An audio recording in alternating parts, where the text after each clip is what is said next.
গুঞ্জে এই গিন্নি হ্যাঁ কই গেলা? এই তো কাজ করছিলাম। এসে পড়েছো? হ্যাঁ বুঝছি আমি। কি বলো ডাক্তার বাবু? ডাক্তার আমার কইছে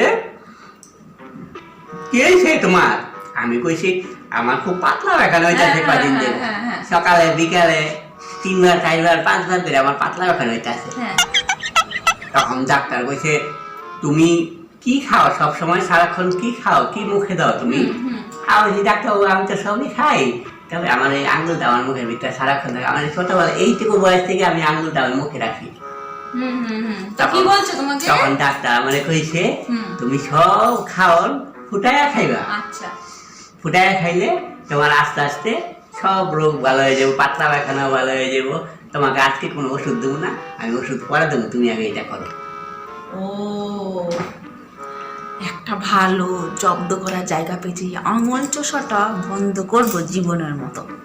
আচ্ছা শোনো, কি আছে?